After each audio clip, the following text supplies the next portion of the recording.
Vítám vás, přátelé, u 6. dílu o smaragdových deskách. Kdo neviděl předchozí díly, tak doporučuji se podívat po skončení videa na mém kanále.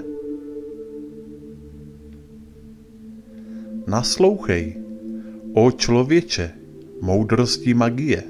Naslouchej znalostem sil zapomenutých. Dávno, v době prvního člověka, začala válka mezi temnotou a světlem. Lidi, tehdy jako teď, byli naplněni obojím, temnotou a světlem. A zatímco v některých měla převahu temnota, jiným světlo zaplňovalo duši. Ano, věky trvá tato válka, věčný boj mezi tmou a světlem. Nelítostně se bojuje po všechny ty věky s použitím zvláštních sil před člověkem ukrytými. Byli adepti naplněni černotou, bojující vždy proti světlu, ale jiní tam jsou, kteří naplněni jasem, vždy přemohli temnotu noci. Kdykoliv můžete být po všechny věky a plány, jistě máte vědět o boji s nocí. Před dávnými časy slunce rána sestupující našli svět naplněný nocí. Tam, v té době minulé, začal se věky starý boj temnoty a světla. Mnozí v tom čase byli tak naplněni temnotou, že jen slabě plápalo světlo z tmy. Byli někteří, mistři temnoty, co usilovali naplnit vše svou temnotou. Usilovali se zavléci jiné do své tmy. Nelítostně odolávali oni, mistři jasu. Nelítostně bojovali oni s temnotou tmy. Stále se usilovali upínat okovy, které poutají člověka k temnotě tmy. Používají vždy černou magii, přinesenou do lidí sílou temnoty. Magii, která zahaluje lidskou duši temnotou. Spolčení v řádu, bratři temnoty po celé věky, protivníci dětí lidí, kráčeli oni vždy v tajnosti a skrytě. Nacházení, přece nalezení dětmi člověka. Vždy kráčeli a pracovali v temnotě, skrývající se před světlem v temnotě tmy. Mlčky, tiše používajíc svou sílu. Tiše, tajně používají svou moc, zotročují a poutají duše lidí. Nevidění oni přicházejí a nevidění odcházejí.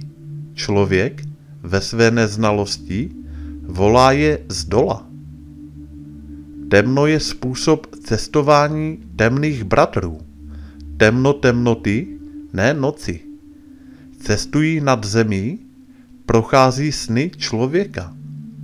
Sílu získali z temnoty kolem nich, aby volali jiné obyvatele mimo jejich úroveň cestami, které jsou temné a člověkem neviděné.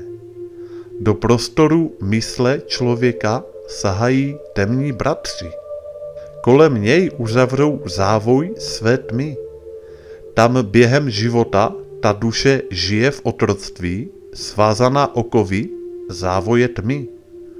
Mocní jsou oni v zakázaném poznání, zakázaném, protože je v jednotě s tmou.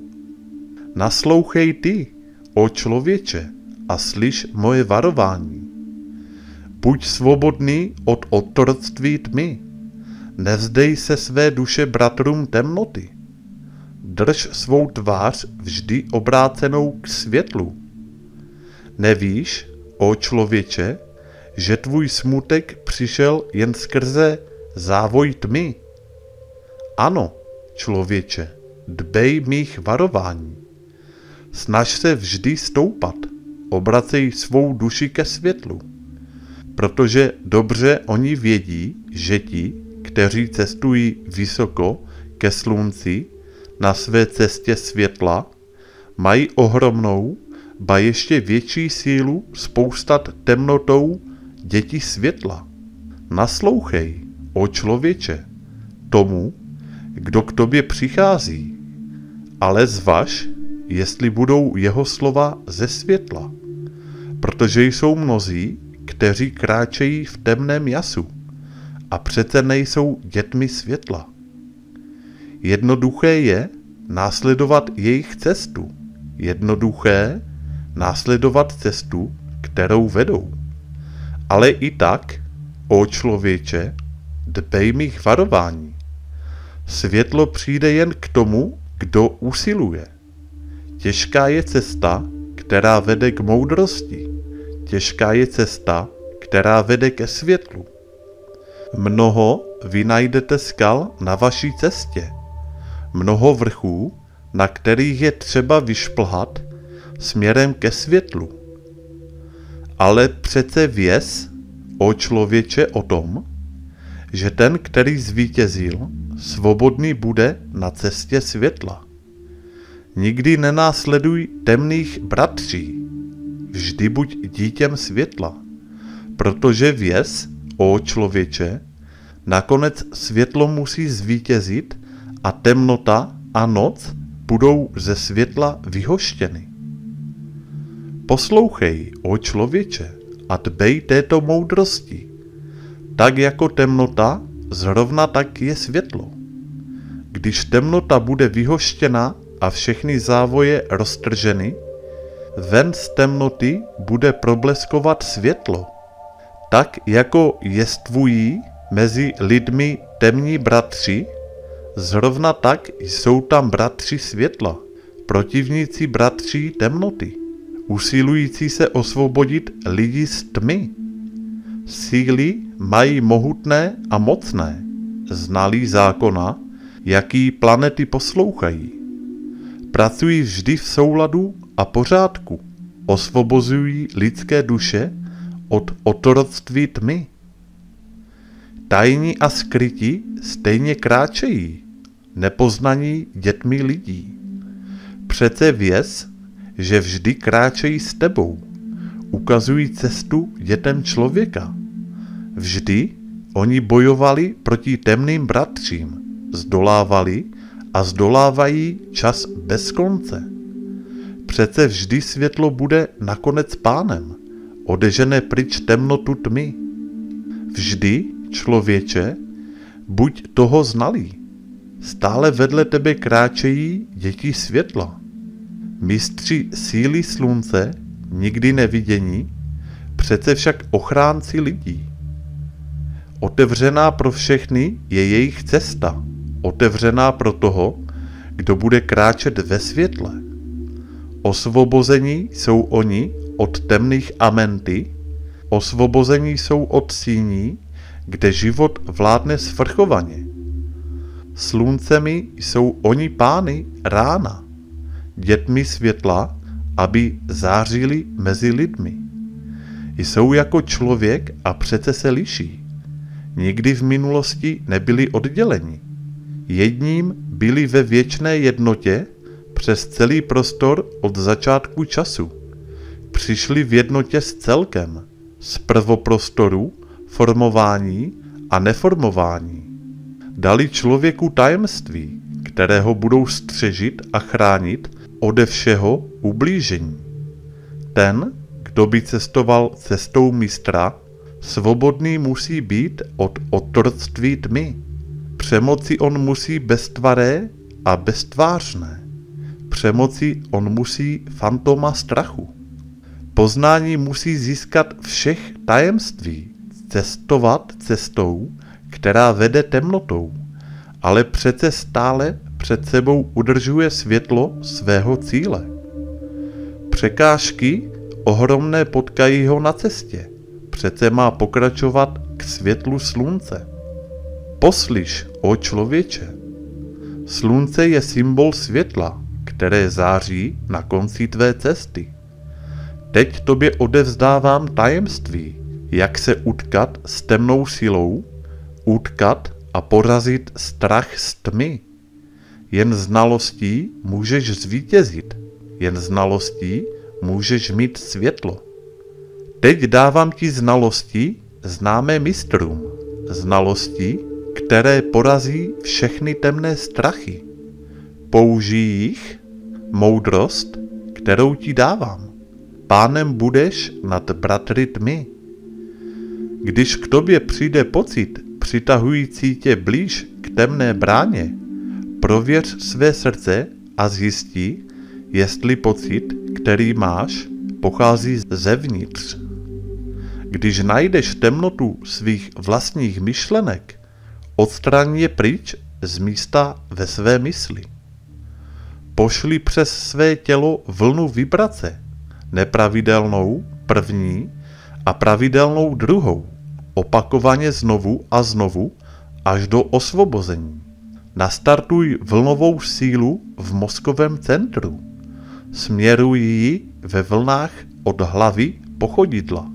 A jestli ty zjistíš, že tvé srdce není temné, buď si jist, že je to k tobě nasměrovaná síla.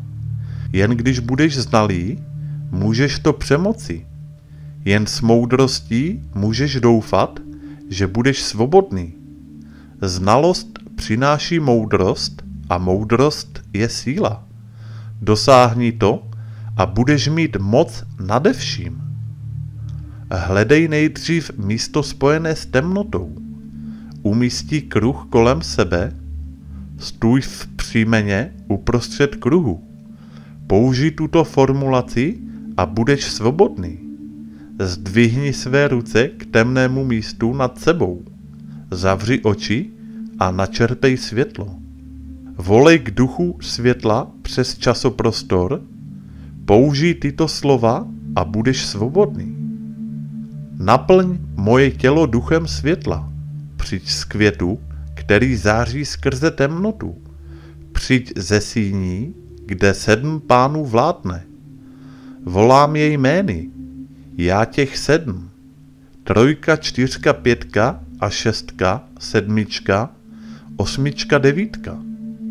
Jmény já volám je, aby mi pomohli, osvobodili mě a chránili před temnotou tmy. Untanas, Kvertas, Četal a Gojana, Hertal, Semvata, Ardal. Jejich jmény tě prosím, osvoboď mě od temnoty a naplň mě světlem. Věz, o člověče, že když toto uděláš, osvobodíš se z okov, které tě poutají, svrhneš otroctví bratrů tmy. Nevidíš, že ty jména mají sílu osvobodit vibrací z okov, které tě poutají.